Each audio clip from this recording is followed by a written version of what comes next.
Welcome to Your Strata Property, the podcast for property owners looking for reliable, accurate, and bite-sized information from an experienced and authoritative source. To access previous episodes and useful strata tips, go to www.yourstrataproperty.com.au. Hello and welcome. I'm Amanda Farmer and this is Your Strata Property.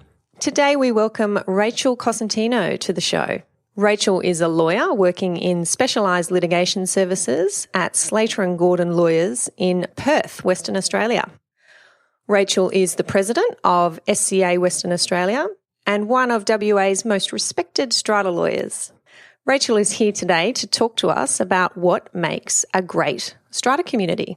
Welcome, Rachel. Hi, Amanda. Thanks for having me on your program. Absolute pleasure. Now, Rachel, you're joining us from WA, so it's bright and early over there, and I appreciate you making the time for us. It's a pleasure.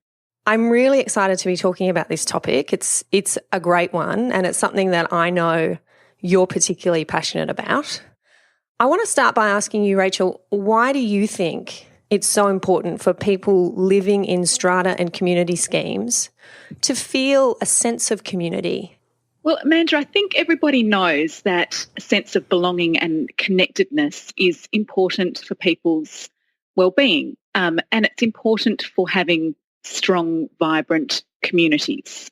And what sociologists have told us is that since the 1970s, in societies like Australia and the US, that civic society has been declining, that opportunities for having that connectedness and that sense of belonging have declined, where people, used to be involved in their, suburban church and their kids all went to the same school and they might have worked in the same workplace or factory. So they had all of these, same sports clubs. They had all these intersections where they could get that sense of community and belonging. We know that that's declined and we need to look for things to put in its place. And I think strata living is one of those opportunities to find that civic involvement and that sense of community again. I think that's a really fabulous way to look at strata living, that it's an opportunity for community. It's not about trying to find your own little space and your own little box and your own privacy that you feel like you might be missing out on because you don't have a freestanding home.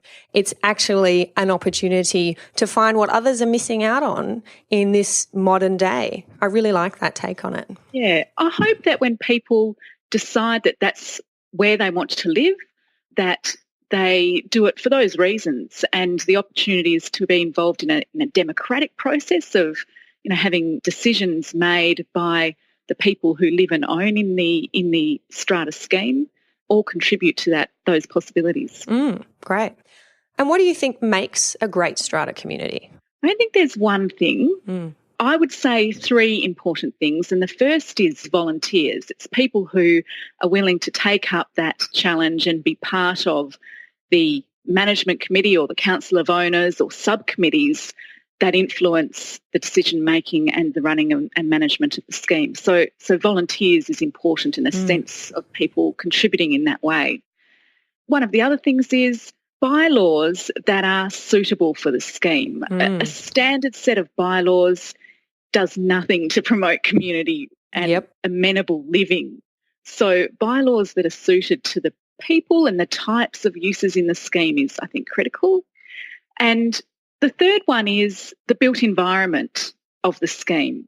Now, that's not necessarily how the building itself is designed. It can be that the building is in an area that has some sort of connection or theme that the community can identify with. For example, it might be in close proximity to a football oval or a local theatre or a children's hospital or something that gives it a connection to its sense of place. Or alternatively, the built environment itself might have a sense of place, community gardens or children's facilities, those sorts of things. I like to think that developers these days are becoming more attuned to that, and they're thinking about these things when they choose their development sites, when they're engaging with architects to design their buildings. And it was only just this week that I was talking to someone, it was a conveyancer actually, and she sits on the board of a not-for-profit, and part of what that organisation does is provide advice to developers about how to find these types of spaces, how to build communities within them that work and work for the future. And if you don't have that good foundation, it can be hard. It can be hard to establish that community feeling after the fact. So it's something that I believe developers really do need to be attuned to. And it's good to see from what I'm hearing and the people I'm talking to that that's actually happening. Yeah, that's my experience too, Amanda. I think it is happening. And I heard recently about conversations that were happening between the Cat Haven and a building developer. So those fabulous opportunities for, and developers are part of the community too. So that's right. Developer happened to be a cat lover and talking to the Cat Haven about the possibilities for, incorporating cat runs in a scheme. Yeah. It's great to hear. And we want these communities to work, and developers obviously want to get the most bang for their buck. So this is a really great avenue, I think, to achieve that kind of success. Okay. And if the market expects those things, if the public expects that from strata, then again, developers will follow suit. So it's up to everybody to make the change in the right direction. And you mentioned bylaws there as well, Rachel, which I think is a fabulous point, because all too often we see communities saddled, I guess, with a set of bylaws that just doesn't work for them. And they often come to me a little bit confused as to how to make them work, where do they start, and they end up with a complete overhaul, which is often for the best. Has that been your experience as well? Are there any bylaws that you can think of that you've been able to put in place to help strata communities get to that next level of a sense of community? Yeah, I think one of the keys with bylaws is to build in enough flexibility and discretion for the council of owners. The tendency, I think, and one of the challenges for strata companies is that a council of owners that might be inexperienced in decision making, these are volunteers and they're inexperienced, and they can be a little bit nervous or fearful of making innovative decisions. So they use the bylaws almost as, as if they were police officers. Yes. And, if the bylaws say something, then we won't allow it because we don't want to set a precedent.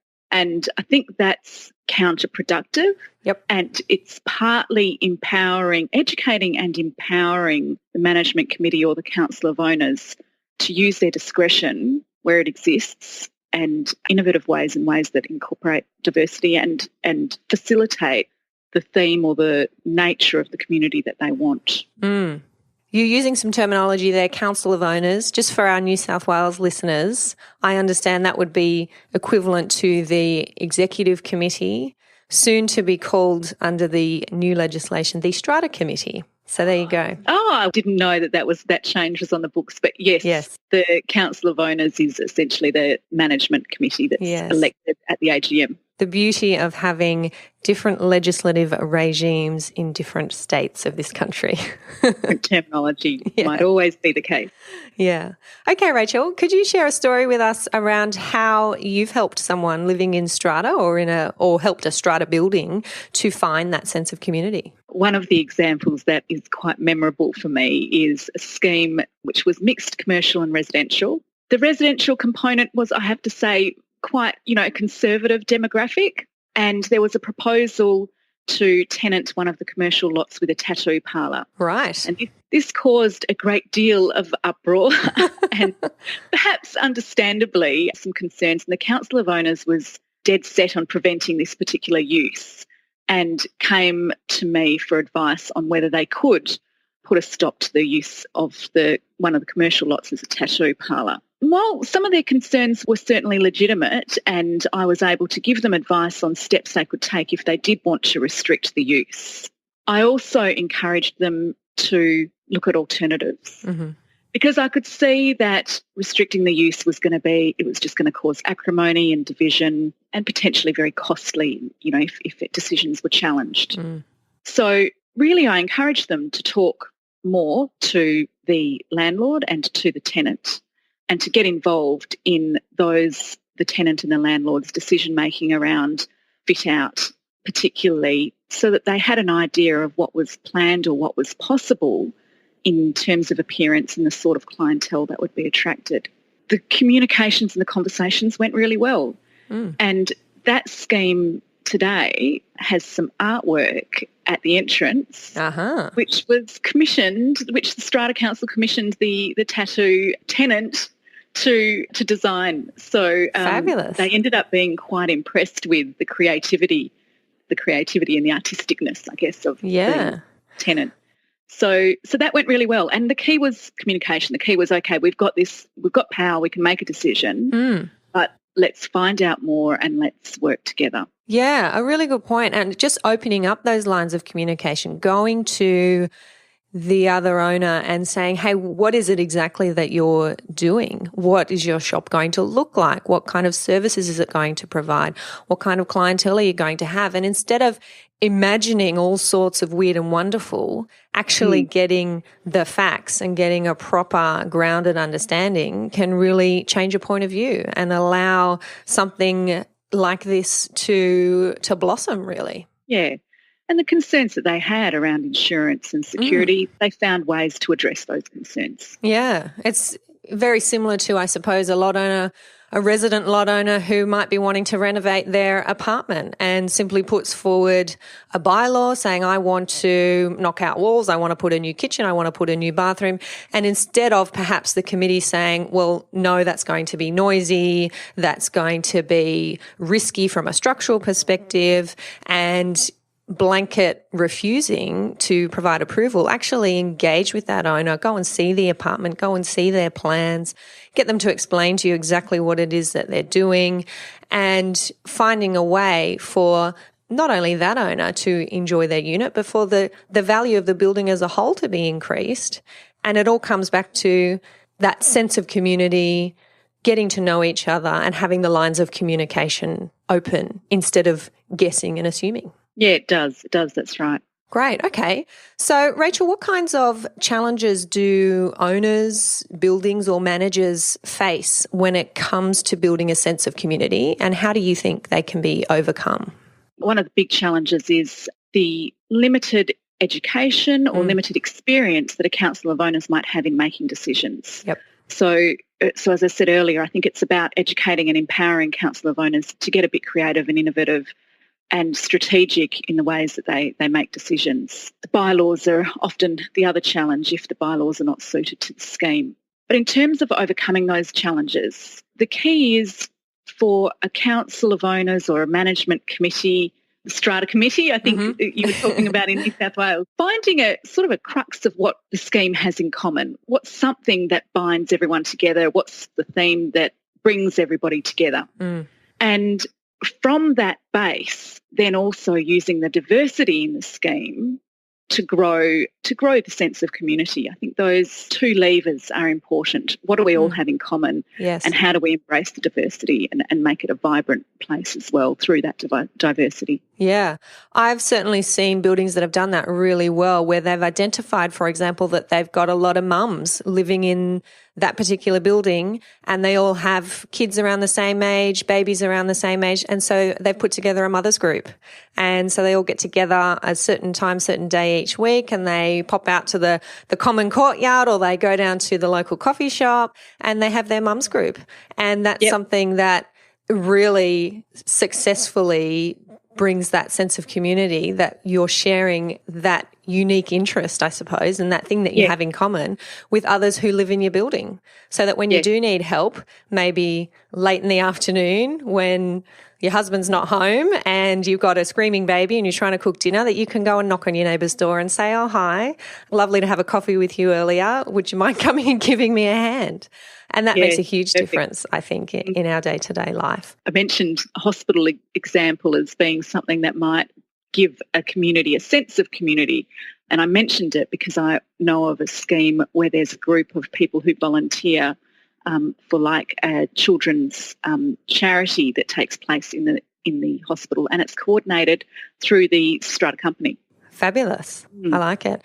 And different cultural interests as well. I know in Sydney we're hugely multicultural, and to have different groups who might be able to teach us a bit about their cuisines or their cultural interests. You know, another building that has a Tai Chi group, you know, wonderful opportunities for privileging that diversity and just learning more about your neighbours.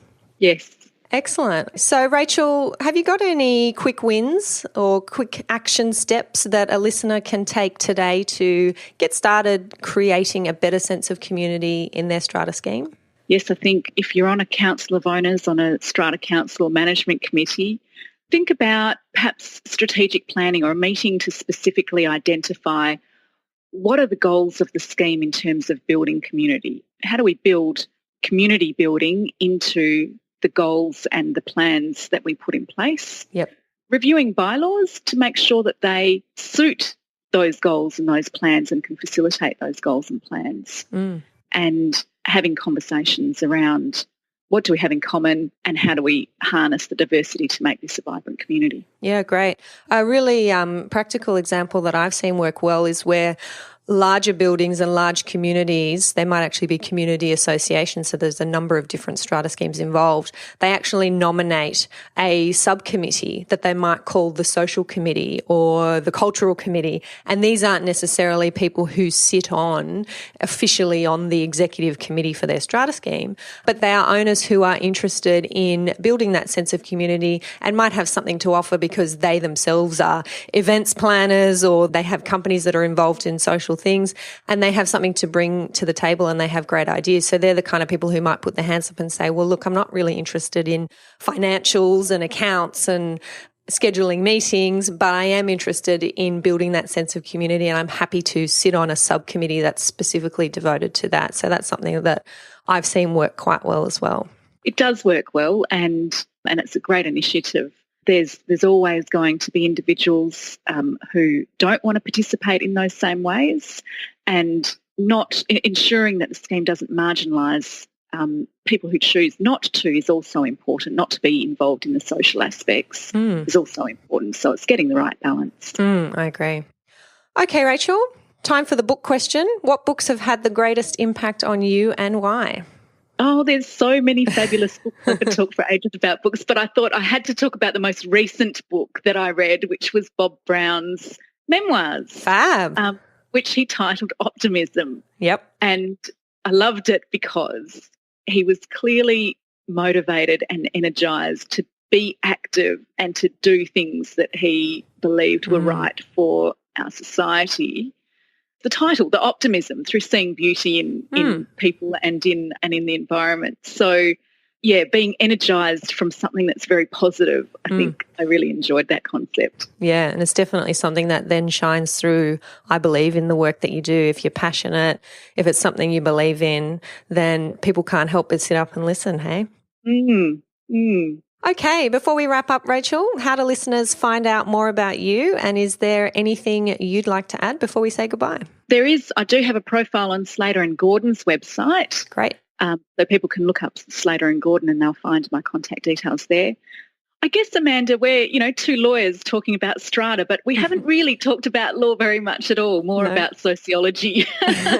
But great. I think from my point of view, it's that strata occurs in this social context that makes me so passionate about the law in the area, and that makes, is the reason why I enjoy practicing law in the area, and I suspect you're probably the same. Yep, definitely. Thank you so much for your time this morning, Rachel. You're no doubt heading into the office after a full-on start to the day. So thank you again. You've got a lot to offer the strata sector, and I'm really grateful that they have the privilege of having you over there in WA. Oh, that's very kind. Thank you very much, Amanda. It's been great fun. Thank you. Thank you for listening to Your Strata Property, the podcast which consistently delivers to property owners reliable and accurate information about their strata property. You can access all the information below this episode via the show notes at www.yourstrataproperty.com.au. You can also ask questions in the comments section, which Amanda will answer in her upcoming episodes. How can Amanda help you today?